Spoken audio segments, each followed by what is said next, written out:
جی ہاں، بسم اللہ الرحمن الرحیم. آپ سب کو عالم کے بول میں خوش آمدید کہتا ہوں. علماء کرام میرے ساتھ یہاں اسٹوڈیوز میں موجود ہیں، لیکن آج محترم ریحان قادری صاحب بھی یہاں پہ موجود ہیں. آپ کو خوش آمدید کہتا ہوں.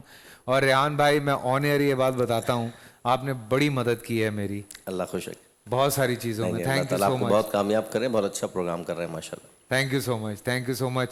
اور ہمارے مفتی ڈاکٹر عمیر صاحب بھی یہاں پہ موجود ہیں. آپ کو بھی خوش آمدید کہتے ہیں. تھینک یو سو مچ، آپ دوبارہ تشریف لائے. باقی ہماری ٹیم وہیں. السلام علیکم. کیسے آپ کو مائک لگ چکا ہے یا آپ کو ہینڈ مائک دیا ہوا ہے؟ جی تو جناب، چونکہ ہم سلسلہ آگے بڑھا رہے ہیں اور میرے پاس اتنے سارے سوالات جمع ہوئے ہوئے ہیں، تو میں نے پھر یہی کل سے ڈیسائیڈ کیا، اپنے علماء کرام سے بھی بیٹھ کے یہی ڈسکشن کیا کہ ہم ایک موضوع رکھتے تھے، تو ہم نے کہا اس موضوع سے نکل کے رینڈم کویشچنز کی طرف جو ہے وہ زیادہ جایا جائے، کیونکہ کچھ میں پرچی پہ بھی لکھ کے لے آیا جو موبائل میں نہیں آ رہے تھے. میں نے کہا یہ میں کچھ پرچی پہ بھی لکھ لوں. لیکن ہم آگے بڑھیں اس سے پہلے میں چاہ رہا ہوں کہ ریحان بھائی چونکہ یہاں موجود ہیں تو بسم اللہ آج آپ سے کرواتے ہیں ریحان بھائی، پھر اس کے بعد کچھ سوالوں کی طرف اللہم صلی علی سیدنا مولانا محمد و آلہ و صحبہ وبارک وسلم. سید حسین علی ادیب رائے پوری صاحب کا ایک بہت ہی خوبصورت کلام پیش کر رہا ہوں. عشق کے رنگ میں رنگ جاؤ میرے یار، عشق کے رنگ میں رنگ جائیں جب افکار تو کھلتے ہیں غلاموں پہ وہ اسرار کے رہتے ہیں وہ توصیف و ثنائے شہ ابرار میں ہر لحظہ گوہر بار.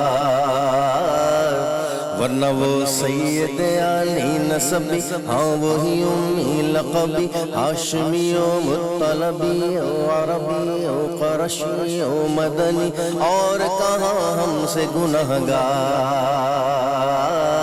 عشق کے رنگ میں رنگ جاؤ میرے یار، سونگھ لو خوشبوئے گیسوئے محمد، عطر جنت میں بھی ایسی خوشبو نہیں جیسی خوشبو نبی کے پسینے میں ہے. کیا مہکتے ہیں مہکنے والے، بو پہ چلتے ہیں بھٹکنے والے. سونگ لو خوشبوئے گیسوئے محمد، وہ سیاہ زلف نہیں جس کے مقابل یہ بنفشہ، یہ سیوتی، یہ چنبیلی، یہ گلے لالا و چمپا کا نکھار.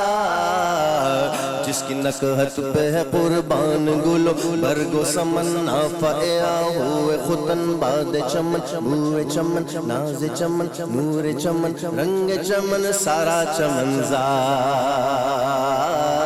عشق کے رنگ میں رنگ جاؤ میرے یار. ورفعنا لک ذکرک کی اس کی آیا توصیف کی توصیف میں، تفسیر میں، تشریح میں، توضیح میں، تضمین میں، ہر عہد کی شامل ہے زبان. ورفعنا لک ذکرک کی اس کی آیا توصیف کی توصیف میں، تفسیر میں، تشریح میں، توضیح میں، تضمین میں، ہر عہد کی شامل ہے زبان. لب حسان و رواحہ وہ لب فاطمہ زہرا و علی عابد بیمار بسیری دہن عرفی و جامی، لب سعدی و رضا سب سرشار. عشق کے رنگ میں رنگ جاؤ میرے یار. فیصل بھائی اس کلام میں ادیب رائے پوری صاحب نے ایک میسیج دیا ہے، کہتے ہیں عشق کے رنگ میں رنگ جاؤ.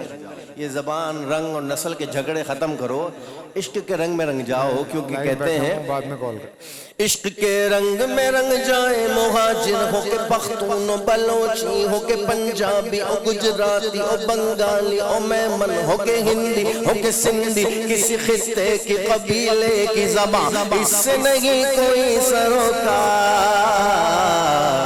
جامع عشق محمد جو پہن لیتا ہے ہر خاک کو وہ پھول بنا لیتا ہے، دنیا کو جھکا لیتا ہے، کرتا ہے زمانے کو محبت کا شکار.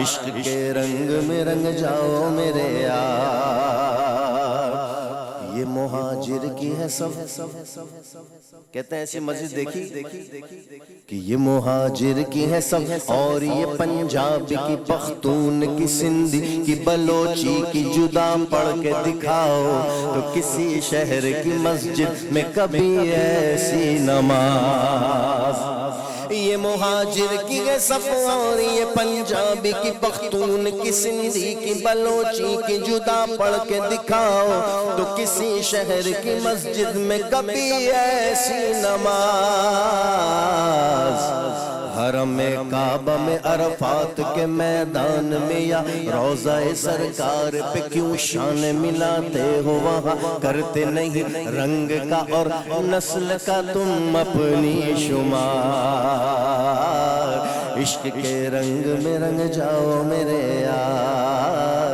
عشق کے رنگ میں رنگ جاؤ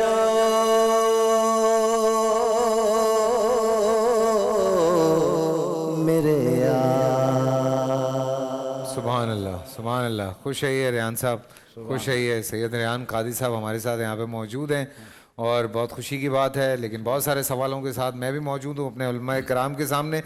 پہلا سوال جو میرے سامنے ہے، کیا غائبانہ نماز جنازہ پڑھانا یا پڑھنا جائز ہے یا نہیں؟ جی میں تو آج ایسے ہی سوال ہے میرے پاس، ادھر سے شروع کریں، ادھر سے۔ ان کا مسئلہ ہمارا نہیں ہے۔ اچھا ہمارے یہاں غائبانہ بسم اللہ الرحمن الرحیم، بسم اللہ والصلاۃ والسلام علی رسول اللہ۔ دیکھیے، غائبانہ نماز جنازہ ادا کرنا یہ نبی پاک صلی اللہ علیہ وآلہ وسلم کا خاصہ تھا۔ خاصہ یعنی صرف حضور ہی وہ کر سکتے ہیں اور کوئی نہیں، جیسے 11 شادیاں کرنا، 4 سے زیادہ شادیاں ایک وقت میں، 4 سے زیادہ بیویاں رکھنا، یہ نبی علیہ السلام کا خاصہ ہے۔ اسی طرح نبی علیہ السلام کا خاصہ تھا کہ غائبانہ نماز جنازہ آپ نے نجاشی کی ادا فرمائی، حضرت نجاشی کی، اور وہ بھی اس معنی میں غائبانہ نہیں ہے، کیونکہ خود حضور پاک فرماتے ہیں کہ جبریل امین نے نجاشی کے جسد کو میرے سامنے لا کر رکھ دیا، اور یہ اللہ کے نبی کا کمال اور معجزہ ہے۔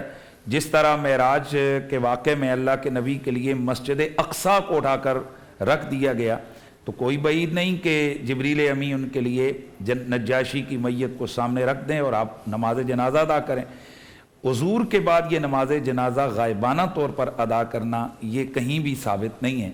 ہزاروں صحابہ کرام کی شہادتیں ہوئیں، اس کے بعد اکابرین امت اور بڑی بڑی ہستیوں کا انتقال ہوا، تو کہیں سے بھی یہ ثابت نہیں ہے کہ کبھی صحابہ نے کسی صحابی کی شہادت، جیسے غزوہ موطا میں صحابہ شہید ہوئے، حضور کے سگے چچا کے بیٹے حضرت سیدنا جعفر طیار رضی اللہ تعالیٰ عنہ وہ شہید ہوئے، حضور نے غائبانہ نماز جنازہ ادا نہیں فرمائی۔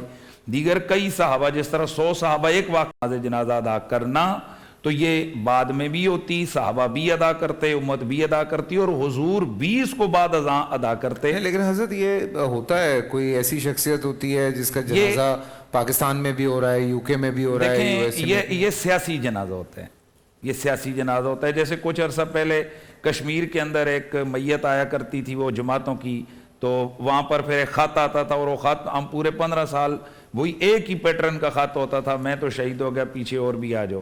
جب سے وہ سرپرستی گورنمنٹ کی ختم ہوئی ہے ان تنظیموں کی، وہ غائبانہ جنازے بھی ختم ہو گئے، وہ کشمیر کے مہاجرین مجاہدین تو روز ہی بیچارے شہید ہو رہے ہیں، اب کوئی غائبانہ جنازہ نہیں ہو رہا، تو یہ غائبانہ نماز جنازہ ادا کرنا یہ درست نہیں ہے۔ ٹھیک ہے حضرت، میں نے اس لیے کہا تھا بسم اللہ الرحمن الرحیم، چونکہ ہمارے ہاں اس طرح کا کوئی تصور ہے ہی نہیں۔ اچھا، نماز جنازہ وہ بھی غائبانہ، چونکہ نماز جنازہ کا مطلب اس جنازے کے لیے دعا کرنا ہے۔ ٹھیک ہے، دعا کی حد تک کوئی شخص کہیں پر بھی وفات پا جائے، اس کے لیے آپ گھر بیٹھے دعا کر سکتے ہیں، ٹھیک ہے، لیکن صفیں باندھ کر کھڑے ہو کر 4 یا 5 تکبیروں کے ساتھ، یہ صرف اور صرف حاضر میت کے لیے ہے، ٹھیک ہے، کسی غائب میت کے لیے نہیں ہے۔ ٹھیک ہے، تو اس اعتبار سے چونکہ آپ کسی بھی اعتبار میں اگر ہم کہتے ہیں کہ کوئی پہاڑی کی چوٹی پہ کوئی شہید ہو گیا یا گم ہو گیا اور آپ کو پتہ ہے کہ وہ تو نہیں زندہ بچا ہوگا، اس کی بہت تلاش کی، سب کیا، تو اس کو نماز جنازہ نہیں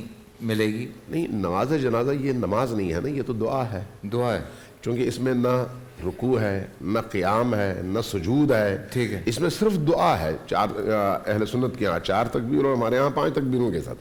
تو چونکہ دعا ہے، دعا تو آپ کہیں پر بھی کر سکتے ہیں. ٹھیک ہے. اس لیے اگر کسی کا جسد غائب ہو جائے تو اس کے لیے دعا ضرور کریں، قرآن ضرور پڑھیں، خیرات ضرور کریں، ہر وہ نیکی جس کا ثواب مل سکتا ہے وہ ضرور انجام دیں.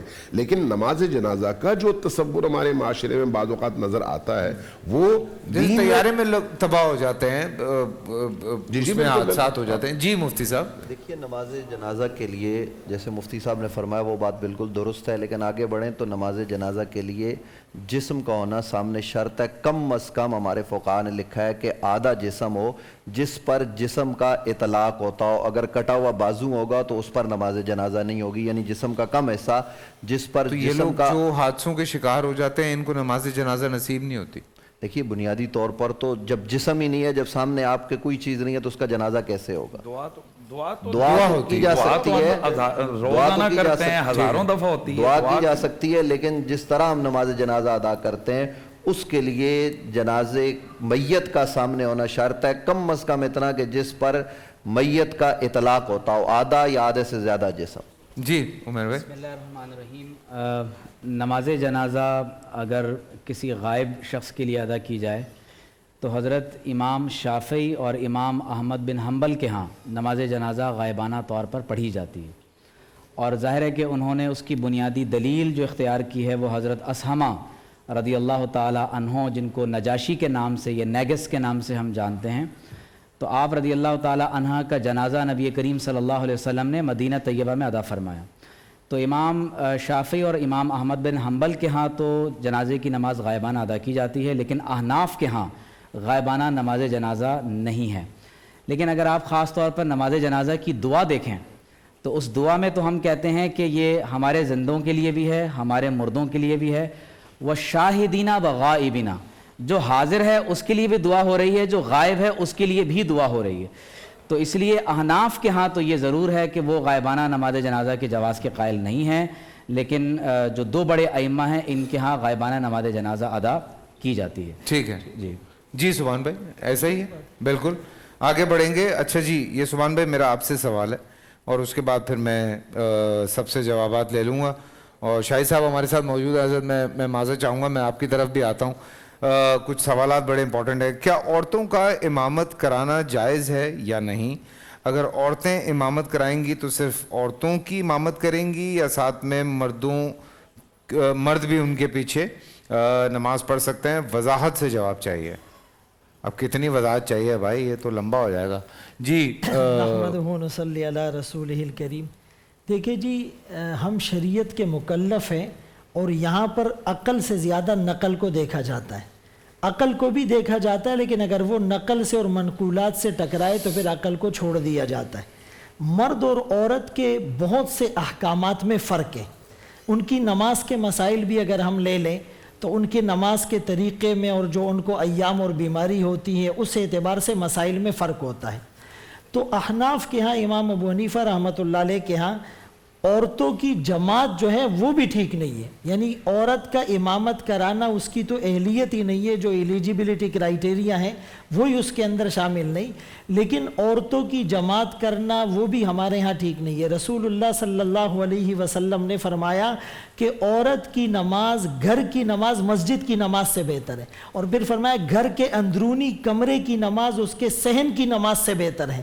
اور حضرت عائشہ رضی اللہ عنہا نے بھی اس موقع پر فرمایا تھا کہ اگر اللہ کے رسول صلی اللہ علیہ وسلم بھی یہ فتنے کے دور کو دیکھ لیتے تو آپ عورتوں کو منع فرما دیتے. اسی لیے رسول اللہ صلی اللہ علیہ وسلم کے بعد بھی صحابہ تابعین تبع تابعین کے دور میں کوئی ایسی مثال نہیں ملتی کہ کسی عورت نے امامت کرائی ہو اور جماعت کرائی ہو. تو عورت کا امامت کرانا بالکل وہ شریعت کی روح سے جائز نہیں ہے. جائز نہیں ہے. ٹھیک ہے جی سب اگری کرتے ہیں. جی حضرت. دیکھیے خاتون اور مرد میں جہاں تقریباً 99% مسائل مشترک ہیں وہاں پر بعض چیزیں خاص ہیں صرف اور صرف خواتین کے ساتھ اور بعض چیزیں خاص ہیں صرف مردوں کے ساتھ. ٹھیک ہے. جن چیزوں میں خاتون باقی مردوں سے ممتاز ہے اس میں کچھ ایام ایسے ہیں جس میں اس پر نماز فرض ہے ہی نہیں، لیکن مرد پر کوئی ایسا وقت نہیں ہے جس میں نماز مرد پر فرض نہ ہو. عورت پر ہے، اسی طرح سے روزے کے احکام ہیں۔ جہاں تک اس کے مناصب کا تعلق ہے، چونکہ امامت ایک منصب ہے، چاہے وہ معاشرے کی امامت ہو چاہے وہ نماز کی امامت ہو، اسی طرح سے جج بننا، قاضی بننا ایک منصب ہے۔ ان مناصب کے اعتبار سے عورت کو مرد کے حوالے سے ایک درجہ نیچے رکھا گیا ہے اور مرد کو عورت پر ایک ولایت دی گئی ہے۔ بنابراین جب امامت کی باری آئے گی تو عورت مرد کے پیچھے تو نماز پڑھ سکتی ہے، جماعت میں پڑھ سکتی ہے، عورتوں کی جماعت مردوں کی جماعت کے پیچھے پردے کے ساتھ اور ستر اور حجاب کے ساتھ ہو سکتی ہے، لیکن اگر عورت خود امامت کرانا چاہے نہیں ہو سکتی۔ اسی طرح سے اگر عورت امامت اور مرد اس کے پیچھے پڑھنا چاہے تو وہ تو کسی بھی صورت میں قابل تصور نہیں ہے، یعنی دین میں ایسی کوئی نماز نہیں ہے۔ بہرحال ٹھیک ہے، سب اگری کرتے ہیں اس پہ۔ میں نے کہا آپ کے سوالات ہیں، میں جلدی جلدی پوچھ رہا ہوں۔ بہن نے یہ پوچھا ہے کہ اکثر جب حضور اکرم صلی اللہ علیہ وسلم کا نام لیا جاتا ہے، محمد کہا جاتا ہے، تو لوگ انگوٹھا چومتے ہیں، تو کیا یہ چومنا جائز ہے یا نہیں؟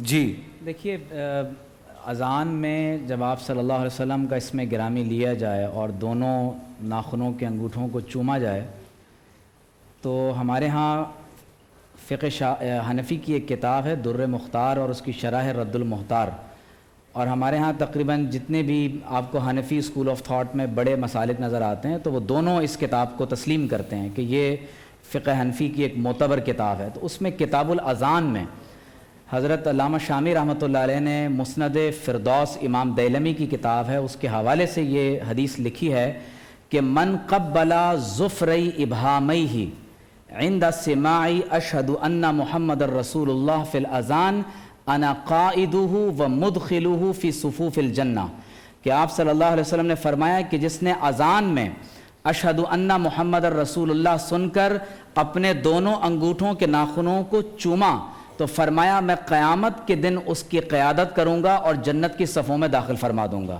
تو لہٰذا اذان میں اگر آپ اشہد ان محمد الرسول اللہ سنتے ہیں اور دونوں انگوٹھوں کے ناخنوں کو بوسہ دیتے ہیں، اور بھی اس کے بارے میں کئی روایات ہیں، تو یہ مستحب ہے، مسنون ہے، اگر کوئی یہ عمل کرے گا تو اسے ثواب ملے گا۔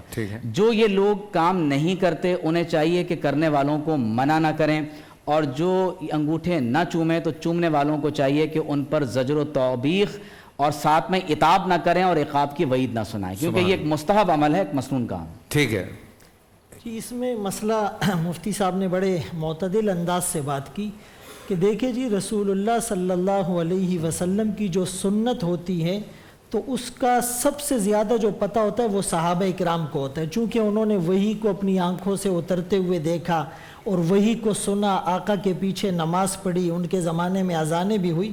تو یہ جو ایک روایت ہے اس کے بارے میں کچھ کلام بھی ہے، بعض نے کہا اس کے راوی مجہول ہے، لیکن اس میں یہ ہے کہ اگر ایک آدمی اس کو لازم نہیں سمجھتا اور نہ کرنے والے پر نکیر نہیں کرتا تو اس اعتبار سے جو ہے وہ اس کو کر سکتا ہے، اس کو منع نہ کیا جائے۔ لیکن اگر کوئی نہیں کرتا تو وہ ان کے پاس بہت سے دلائل ہے کہ اللہ کے رسول صلی اللہ علیہ وسلم کے زمانے میں، صحابہ کے زمانے میں یہ عمل نہیں ہوا تو اس لیے وہ نہیں کرتا۔ ٹھیک ہے ایک چیز فیصل بھائی، میں اس میں ایک چیز میں اور ایڈ کر دوں مفتی صاحب کی بات میں، کہ ہمارے ہاں یہ اصول ہے اصول حدیث میں کہ اگر کوئی حدیث ضعیف ہو تو احادیث ضعیفہ سے فضائل اعمال میں استدلال کسی عمل کی فضیلت پر کیا جاتا ہے۔ تو لہٰذا اگر ایک بات حضور علیہ الصلوۃ والسلام کی طرف منسوب ہے اور ہمارے فقہاء نے اس کو اخذ کیا ہے اور اس سے انہوں نے استدلال کرتے ہوئے یہ مسئلہ بیان کیا ہے، تو اگر کر لیا جائے تو زیادہ بہتر ہے بدنسبت اس کے کہ اس کو ترک کر دیا۔ اس میں کوئی حدیث پاک میں آتا ہے من احدث فی امرنا ھذا ما لیس منہ فہو رد، جس نے ہمارے دین میں ایسی بات نکالی جو اس میں نہیں ہے، اور فقہاء نے لکھا اس کو ثواب سمجھ کے کرنا، تو اس کو بدعت بھی کہا گیا۔ دیکھیں درود شریف پڑھنا تو ثواب سنت کا کام ہے۔ اب نماز میں ایک آدمی اتحیات میں بیٹھا ہوا ہے اور وہ پہلے قاعدے میں اتحیات کے بعد اللہم صلی علی محمد اتنا کہہ دیتا ہے، تو علماء نے کیا لکھا ہے کہ بھائی چونکہ وہ فرض میں تاخیر ہو گئی لہٰذا وہ سجدہ سہو کرے گا۔ تو ہم نے بھی یہی عرض کیا کہ بھائی دیکھیں اگر ایک آدمی اس کو ثواب کی نیت سے کرتا ہے تو اس پہ نکیر نہیں ہے، لیکن نہ کرنے والے کو لوگ برا سمجھتے ہیں اور آہستہ آہستہ پھر اس میں التزام ہو جاتا ہے. ٹھیک ہے، تو اس لیے دونوں معاملات کو سامنے ٹھیک رکھا ہے. جی حضرت. دیکھیے نبی کریم صلی اللہ علیہ وآلہ وسلم کی سنت اگر ثابت ہو جائے تو پھر اس کے بعد تو اس میں کوئی اختلاف نہیں رہتا. جہاں پر اختلاف ہو کہ آیا یہ سنت ثابت ہے یا نہیں ہے، جن کے لیے سنت ثابت ہے ان کے لیے حجت ہے، ٹھیک ہے وہ کریں. جن کے لیے سنت ثابت نہیں ہے وہ نہ کریں، لیکن ان کے درمیان مقابلہ نہیں ہونا چاہیے. یہ مقابلے والی بات نہیں ہے. ثابت ہونا اور نہ ثابت ہونا یہ دو الگ الگ باتیں ہیں. اب اس میں جو اہم بات ہے وہ یہ کہ خود نبی کریم صلی اللہ علیہ وآلہ وسلم کے اسم گرامی کے سننے پر اگر کوئی عقیدت سے، سنت کو ابھی رکھیں ایک طرف کہ آیا ثابت ہے یا نہیں، اگر کوئی عقیدت سے سر جھکاتا ہے تو کوئی حرج نہیں ہے. اگر عقیدت سے اپنے سینے پہ ہاتھ رکھتا ہے کوئی حرج نہیں ہے.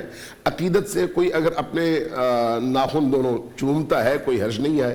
لیکن جو دین نے ہمیں رستہ بتایا ہے وہ یہ ہے کہ جیسے ہی نبی کریم صلی اللہ علیہ وآلہ وسلم کا نام سنو فوراً ان پر درود بھیجو. یہ سنت ہے اور سنت مؤکدہ بھی ہے اور اس پر سب کا اتفاق بھی ہے. جی یہ میرے پاس جو پھرا ہوا مطلب لایا ہوا ہوں اس کا ایک آخری سوال میرے پیچھے رہ گیا. مفتی نوید عباسی صاحب، کیا امام کے پیچھے سورہ فاتحہ پڑھنا درست ہے یا نہیں؟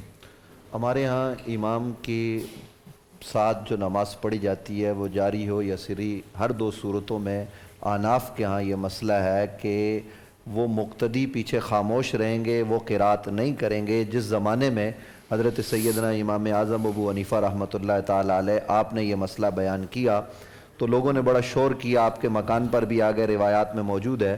تو آپ رضی اللہ تعالیٰ عنہ نے ان سے کہا کہ بھئی اتنے لوگوں سے تو میں بات نہیں کر سکتا، میں ایک آدمی کوئی اپنا نمائندہ بنا لو، اس سے بات کروں گا. تو انہوں نے بغیر سوچے سمجھے ایک آدمی کو اپنا قائد بنا لیا.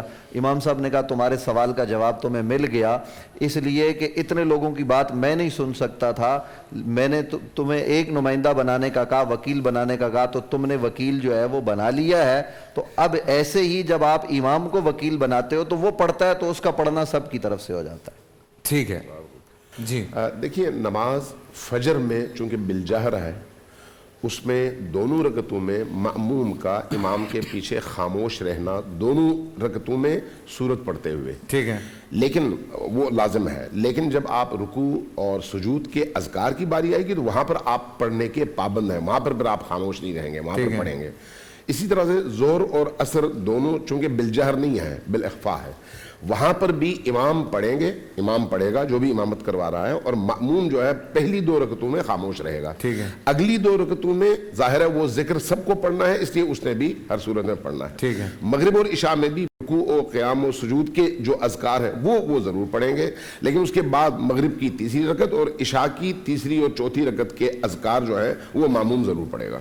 جی ایک اور سوال ہے تو بقرعید کے حوالے سے، لیکن انہوں نے مجھے ابھی بھیج دیا، انہوں نے کہا جی ابھی پوچھ لیں. جی اس میں ایک اضافہ میں کرنا چاہوں گا کہ احناف کے ہاں جب کبھی آپ کوئی بھی نماز امام کے پیچھے پڑھیں تو امام کے پیچھے قراءت نہیں ہوگی، چاہے وہ فجر کی ہو یا وہ ظہر کی نماز ہو، ٹھیک ہے، یا وہ آخری رکعت ہو یا ابتدائی رکعت ہو، کیونکہ حضور علیہ الصلوۃ والسلام نے فرمایا کہ من کان لہ امام فقراءۃ الامام لہ قراءۃ، کہ جس کا امام ہوگا تو امام کی قراءت مقتدی کی قراءت بھی ہوگی.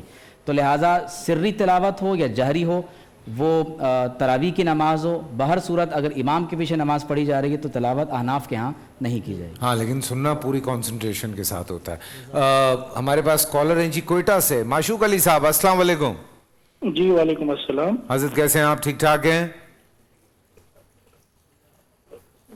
وعلیکم السلام. جی میں کوئٹہ سے بات کر رہا ہوں. میرا سوال علامہ امین شہیدی صاحب سے ہے. جی جی.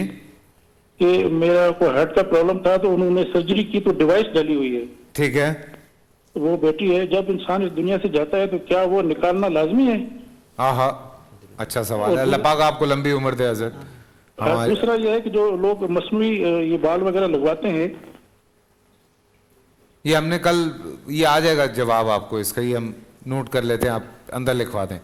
جی وہ کہہ رہے ہیں کہ ہارٹ میں اگر ڈیوائس لگی ہوئی ہو. جی نہیں، جو چیزیں باہر سے لگانے کے بعد وہ جسم کا حصہ بن جاتی ہیں، جیسے ہارٹ ڈیوائس ہے یا جیسے سر کے بال ہیں یا اس سے مشابہ دیگر چیزیں، ان کا مرنے کے بعد نکالنا بالکل بھی وہ نہیں ہے, اس کی اجازت بھی نہیں ہے کہ آپ اس کو ادھیڑنا شروع کر دیں. ٹھیک ہے, وہ آپ کے جسم کا حصہ ہے, انشاءاللہ تعالیٰ کوئی مسئلہ نہیں. کچھ ہاں یہ جو پلیٹس ڈلتی ہیں یا راڈز ڈلتی ہیں تو ان کو بھی نکلوانے کی ضرورت نہیں ہے. ہاں کل ہم نے اس پہ کافی تفصیلی بات جی بالکل, جو جسم کا پارٹ بن چکی ہیں, جزو بدن بن چکی ہیں, تو ظاہر ہے کہ ان چیزوں کو جدا نہ کیا جائے.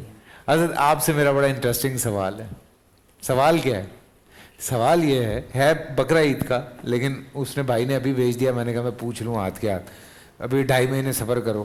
اوجڑی کھانا کیسا ہے؟ کچھ علماء کہتے ہیں یہ سوال ادھر یہ ڈاکٹر عمیر نہیں میں سب سے پوچھ رہا ہوں, یہ ذرا ادھر بہتر ہے. اس میں مسئلہ کیا ہے؟ انہوں نے کتاب لکھی ہے, کھانا چاہیے یا نہیں کھانا چاہیے یا کھانا چاہیے, کچھ 3 دفعہ لکھا ہوا ہے. دیکھیے اس میں مفتی صاحب نے میری طرف توجہ فرمائی ہے. تو اوجڑی کے شوقین ہیں؟ اوجڑی انہوں نے بک لکھی ہے اس پر. اچھا جی جی, تو اوجڑی کھانے کے جواز پر ایک کتاب بھی میں نے لکھی ہے. تو واضح طور پر یہ بات سمجھ لیں کہ اوجھڑی کھانا بلا کراہت شرعاً جائز ہے, اور اس کی وجہ یہ ہے کہ نبی کریم صلی اللہ علیہ وسلم کے عہد مبارک میں ام المومنین عائشہ صدیقہ رضی اللہ تعالی عنہا نے اوجھڑی پکائی اور حضور صلی اللہ علیہ وسلم کی بارگاہ میں پیش کی. دوسری بات یہ ہے کہ ایک مرتبہ حضرت سیدنا عمر فاروق رضی اللہ تعالیٰ عنہ بازار سے اوجھڑی خرید کر اپنے کندھے پر رکھ کر آ رہے تھے. تو حضرت علی المرتضیٰ رضی اللہ تعالیٰ عنہ نے جب ان کو دیکھا تو آپ تھوڑا سا دائیں طرف ہوئے کہ امیر المومنین اوجھڑی خرید کر لا رہے ہیں تو وہ کہیں اپنے دل میں کوئی ایسی آر محسوس نہ کریں. تو حضرت عمر رضی اللہ تعالیٰ عنہ نے ان سے پوچھا کہ علی آپ تھوڑا دائیں طرف ہوئے, کہیں ناراض تو نہیں؟ تو آپ نے فرمایا کہ نہیں, آپ کیونکہ بازار سے خود یہ اٹھا کر لا رہے ہیں تو مجھے یہ ہوا کہ آپ کو ذرا آپ ایزی فیل کریں. تو آپ نے فرمایا کہ میں اس چیز کو اٹھانے میں شرم کیسے کر سکتا ہوں جو میری غذا ہے. پھر ایک حدیث میں یہ بھی ہے کہ آپ صلی اللہ علیہ وسلم نے بکری کا بطن تناول فرمایا, اور علامہ عینی اور دیگر اہل علم نے اس کی شرح میں لکھا ہے کہ بطن سے مراد احشاء البطن ہے, یعنی مراد اس میں ایک اوجھڑی بھی شامل ہے. اور زمانہ ماضی میں متقدمین کے دور میں اوجھڑی گوشت کے ساتھ باقاعدہ فروخت کی جاتی تھی, اور اس لیے ہمارے اہل علم نے یہ لکھا ہے کہ اگر کوئی شخص یہ قسم اٹھا لے کہ اگر میں نے گوشت کھایا تو میں یعنی مجھ پر یہ چیز حرام, یا وہ کوئی قسم اٹھا لے کہ میں آئندہ گوشت نہیں کھاؤں گا, تو اوجھڑی کھانے سے بھی وہ قسم کو توڑنے والا ہو جائے گا. تو لہٰذا ہاں ظاہر ہے کہ اس کو صفائی کر کے اس کو پاکیزگی طہارت کے ساتھ پھر اس کو جو ہے وہ جو طریقہ کار ہے اس کا, تو مطلب کھا سکتے ہیں اوجھڑی؟ جی کھا سکتے ہیں, لیکن اچھی بنائیے گا. جی اس میں زیادہ سے زیادہ جو ہمارے علماء ہیں بعض نے اس کو کراہیت لکھی ہے, جیسے اعلیٰ حضرت فاضل بریلوی نے مکروہ تحریمی لکھی ہے, لیکن اس کے بعد بھی جو علماء وغیرہ انہوں نے اس پر بحث کی ہے, تو کم از کم بہرحال کراہیت تنزیہی تک ہم لوگ اگر اس کو سمجھیں. اور اس میں ایک طبعاً کیکڑا بھی آتا ہے, آکٹوپس بھی آتا ہے, اس طرح کی بہت ساری چیزیں آتی ہیں. سبحان بھائی میں بریک کے بعد آ کے باقی جو ہے نا وہ ان کی ول کنٹینیوز. تم اپنا دامن بچھا کے مانگو, تم اپنا دامن بچھا کے مانگو, حضور دیں گے ضرور دیں گے, حضور دیں گے ضرور دیں گے, دلوں کو کاسا بنا کے مانگو, دلوں کو کاسا بنا کے مانگو, حضور دیں گے ضرور دیں گے, دلوں کو کاسا بنا کے مانگو. عظیم آقا کریم داتا داتا کہ در پہ کوئی کمی نہیں ہے, عظیم آقا کریم دادا کہ در پہ کوئی کمی نہیں ہے، بس اپنا دامن بھیجا کے مانگو، اپنا دامن بھیجا کے مانگو، حضور دیں گے ضرور دیں گے، حضور دیں گے ضرور دیں گے، دلوں کو کاسا بنا کے مانگو، اور انہی سے مضبوط کر لو ناتے ناتے، جو دیکھ ایسا نہیں جتاتے، انہی سے مضبوط کر لو ناتے، جو دیکھ ایسا نہیں جتاتے، انہی کو دل میں بسا کے مانگو، انہی کو دل میں بسا کے مانگو، حضور دیں گے ضرور دیں گے، حضور دیں گے ضرور دیں گے، دلوں کو کاسا بنا کے مانگو، حضور دیں گے ضرور دیں گے، دلوں کو کاسا بنا کے مانگو۔ سبحان اللہ، سبحان اللہ۔ اور شاہد قاضی صاحب شکریہ آپ کا، نوازش۔ سوال آپ کے اور جوابات ہمارے علماء کرام کے، یہ سلسلہ ہم نے کل سے شروع کیا ہوا ہے جناب، اور ہم کوشش کر رہے ہیں، بیکاز اتنے سارے سوال جمع ہو گئے تھے تو میں نے کہا سارے ہی پوچھنے بہت ضروری ہیں۔ ایک بچی نے لکھا ہے ہمارے یہاں رواج ہے کھانا سامنے رکھ کر اس پہ ختم پڑا جاتا ہے، کیا اس کا کوئی شرعی حکم ہے؟ بسم اللہ الرحمن الرحیم۔ دیکھیے، کھانا اللہ کی طرف سے ایک انعام ہے اور اللہ کی دی ہوئی ایک نعمت ہے۔ کسی بھی اللہ کی دی ہوئی نعمت پر اس کا شکر ادا کرنا، دعا کرنا اور اللہ کی بارگاہ میں اس کے شکرانے کے طور پر کوئی عمل خیر بجا لانا ایسا عمل ہے جس سے منع نہیں ہے۔ ٹھیک ہے، جب منع نہیں ہے تو فرض کریں اب دو صورتیں ہیں، ایک یہ کہ اللہ کے رسول نے آیا ایسا کیا یا نہیں کیا، اگر کرنا ثابت ہو جائے تو وہ پھر آپ سنت کے طور پر انجام لیتے ہیں، لیکن اگر کرنا ثابت نہ ہو تو یہ ان فرض کریں اگر اس کو آپ بدعت کہتے ہیں تو ان بدعات میں سے ہے جو حسنہ ہے، بہترین بدعت ہے اگر اس کو بدعت کے معنی میں لیا جائے، ورنہ یہ بدعت بھی اس کو نہیں کہنا چاہیے، بلکہ اللہ کے دی ہوئی، اللہ کی دی ہوئی نعمت کے شکرانے کے طور پر ہے۔ آپ اگر ادھر ترکمانستان اور ان علاقوں میں چلے جائیں یا چائنا کے مسلمان علاقوں میں چلے جائیں، وہاں پر ان کے کلچر میں کھانے کے حوالے سے جس طرح کا ادب نظر آتا ہے، ہمارے ہاں بہت کم ہے اس طرح کا ادب۔ اس میں کھانے کے لیے بیٹھتے ہوئے دعا، ہاتھ دھوتے ہوئے دعا، کھانا کھاتے ہوئے اس کے آغاز میں دعا، کھانا کھانے کے بعد دعا، پھر مرحومین کے لیے ایصال ثواب، یہ ایک بہت اچھا کلچر ہے اللہ کی دی ہوئی نعمتوں کے انعام اور اس کے شکرانے کے طور پر۔ تو اس کو زندہ ہونا چاہیے ہمارے معاشرے کے اندر، چاہے سنت ہونا ثابت ہو یا نہ ہو، کم از کم ہم ایک نیکی کے طور پر اور ایک اچھی رسم اور ایک اچھی کلچرل ایکٹیویٹی کے طور پر بھی اس کو جاری رکھ سکتے ہیں۔ جی مفتی سبحان صاحب۔ جی بسم اللہ الرحمن الرحیم۔ دیکھیں، کھانے سے پہلے دعا پڑھنے کا حکم ہے، اور بعض اوقات برکت کے لیے کچھ آیات بھی پڑھی جاتی ہے، جیسے فنظر الی طعامک و شرابک لم یتسنہ. بعض اکابر کا معمول تھا کہ جب یہ پڑھ کر کھانا پکایا جائے یا اس پر دم کیا جائے تو اس میں برکت آتی ہے.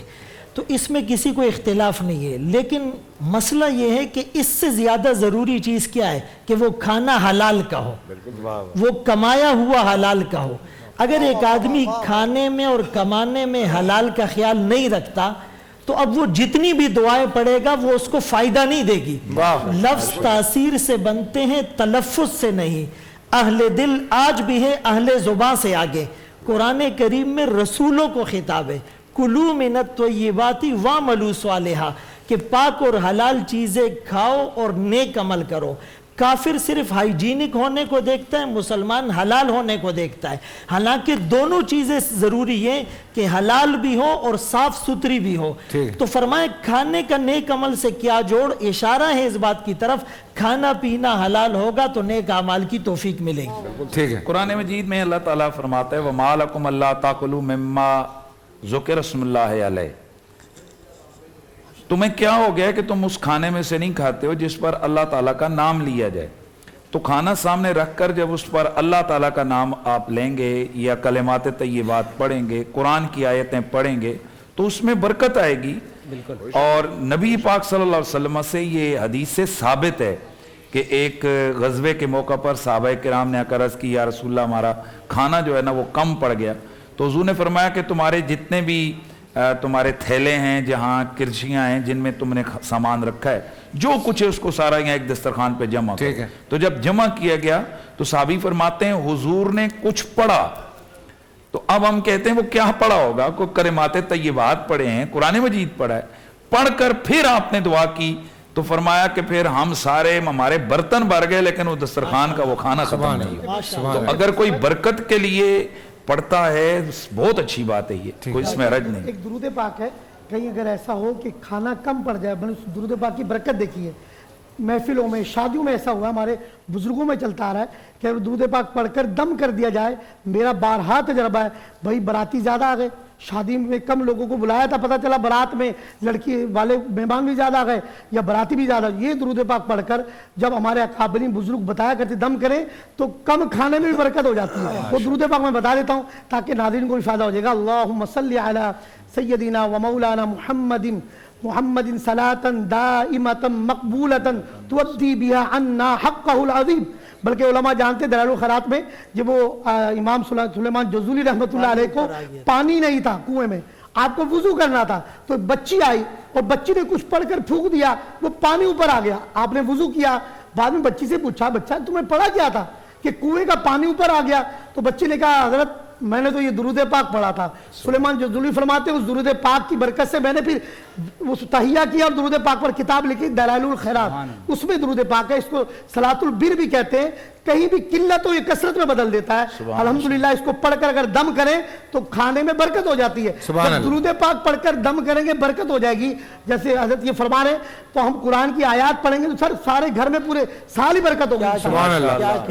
لیکن بھائی اس پہ دیکھیں ایک بڑی امپورٹنٹ چیز ہے اور سب سے امپورٹنٹ چیز کیا ہے کہ آپ کو پورا یقین ہو جو آپ پڑھ رہے ہیں. بس وہ تو پہلی شرط، سب سے پہلی شرط یہ ہے.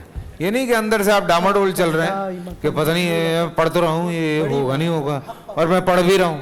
تو یہ نہیں پورے یقین کے ساتھ. بہت اچھی بات حضرت سچی بات میں نے کہا سوالات آ رہے ہیں تو میں نے کہا ساتھ ساتھ میں یہ اپنی بھی بڑا امپورٹنٹ سوال ہے. بھائی میرا لکھتا ہے بھائی یہ مطلب میں ٹیکس بھی دیتا ہوں، زکوٰۃ بھی دیتا ہوں، پھر فطرانہ بھی دوں. یہ فطرانہ دینا کیوں اتنا زیادہ ضروری ہے اور مطلب کیا ہے فطرانے کا؟ دیکھیے قرآن مجید میں جہاں رمضان المبارک اور روزوں سے متعلق ناراض آیا کوئی فل مسائل قرآن مجید میں بیان ہوئے تو وہاں آیت رکھتے ہیں وہ ایک مسکین کا کھانا بطور فدیہ ادا کریں. اس آیت کی تشریحات مختلف مفسرین نے مختلف اعتبارات سے کی، لیکن شاہ ولی اللہ محدث دہلوی فرماتے ہیں کہ یہاں مراد صدقہ فطر ہے. اور آپ صلی اللہ علیہ وسلم نے بعض روایات میں یہاں تک ہے کہ اس بات کو فرض فرمایا کہ رمضان المبارک کے روزوں کا فطرہ ادا کیا جائے. تو تقریباً 320 روپے فی کس اس دفعہ جو سال میں مقرر کیا گیا ہے اس سال تو 320 روپے ہر مسلمان عاقل بالغ مرد عورت بچے کی طرف سے بوڑھے کی طرف سے جو بھی آپ کے ماتحت گھر میں ہیں ان سب کی طرف سے آپ صدقہ فطر ادا کریں. تو یہ واجب ہے ادا کرنا. واجب ہے بھائی, سمجھے.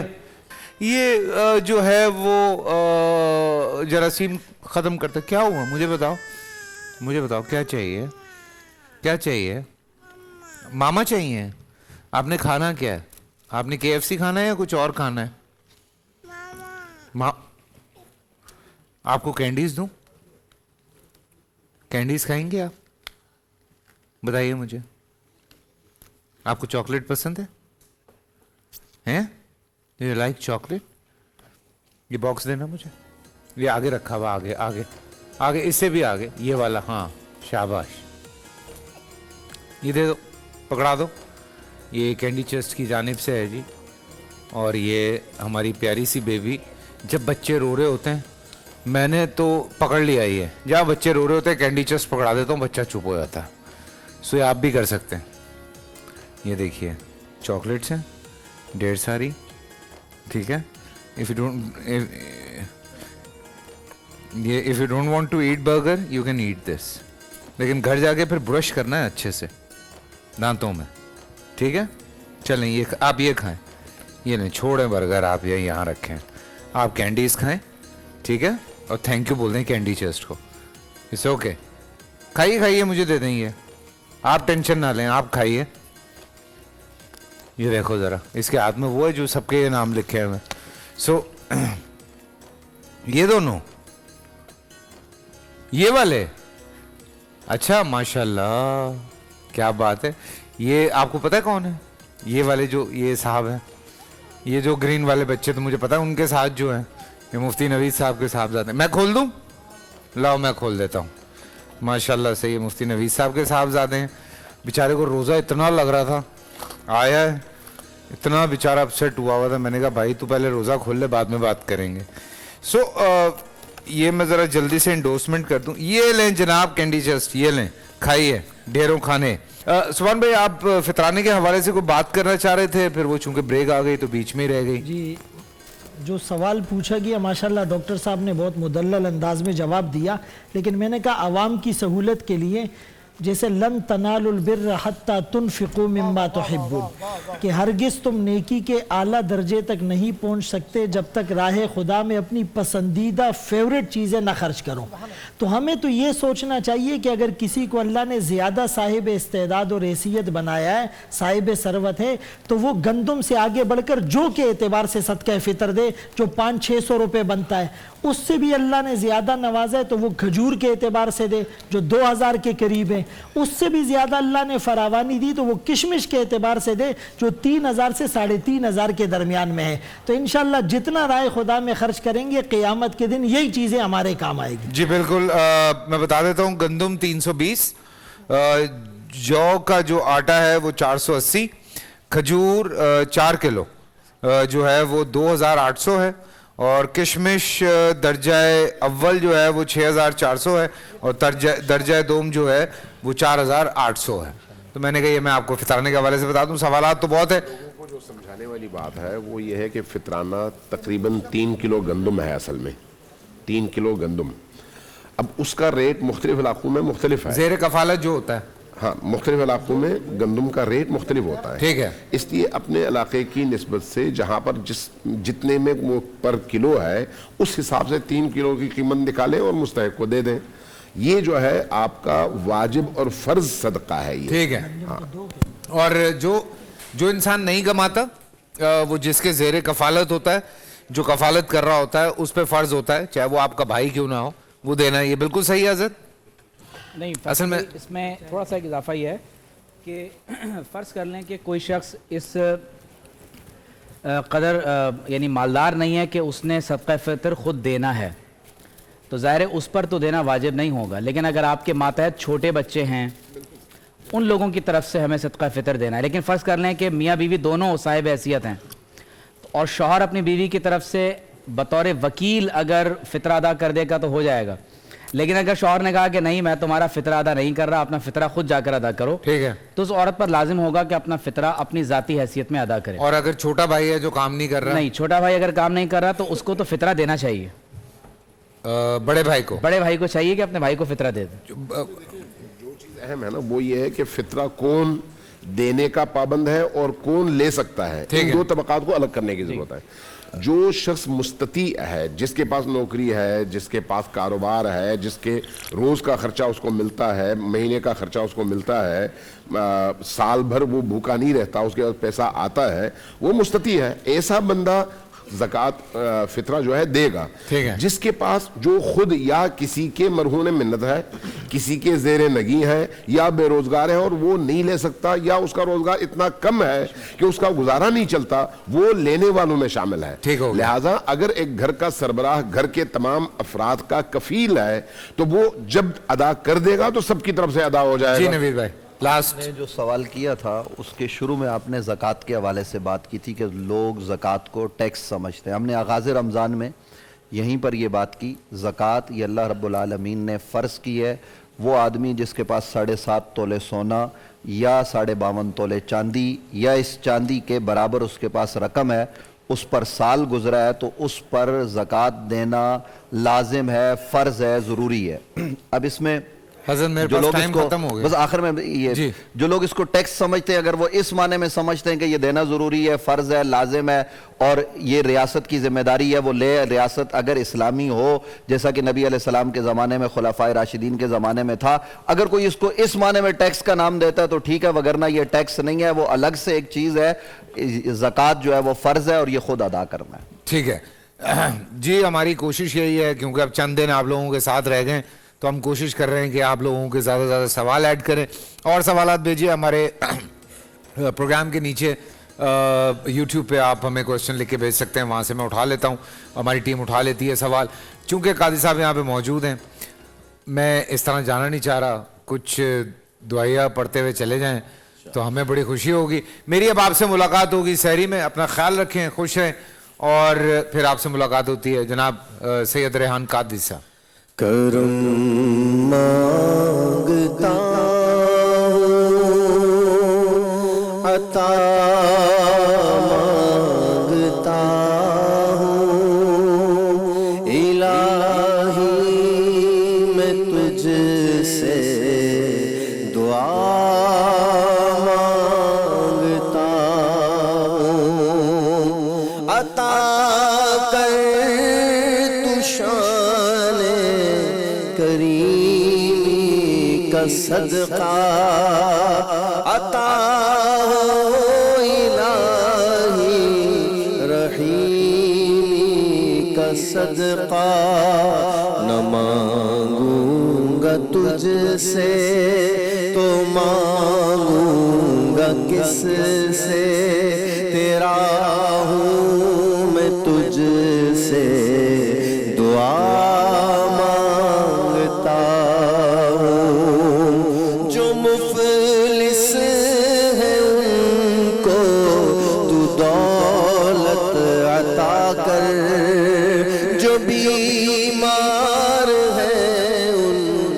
صحت عطا کر, مریضوں کی خاطر شفا مانگتا ہوں, الہی میں تجھ سے دعا مانگتا ہوں. پورا سال انتظار تھا مجھے اس رمضان میں, 30 دن 6 ٹیمز, 12 کنٹیسٹنٹس, کیش کا پاؤں. اب گیم وہ ہوگا جسے آپ کا نہیں ہوگا, جس نے جو کرنا تھا کر لیا. لاکھوں عوام کو دینے کا ذمہ ان میں حصہ, شور گونجے گا ہر گلی نکڑ اور دکان. رمضان لیگ بنے گی آپ کی پہچان, نعرہ لگے گا تو پارا چڑھے گا. گیم شو ایسے چلے گا, رمضان لیگ روزانہ شام 7 بجے صرف بول انٹرٹینمنٹ پر. مقبول انٹرٹینمنٹ کے شوز دیکھنے کے لیے ہمارے چینل کو سبسکرائب کریں اور بیل آئیکن پر کلک کرنا نہ بھولیں.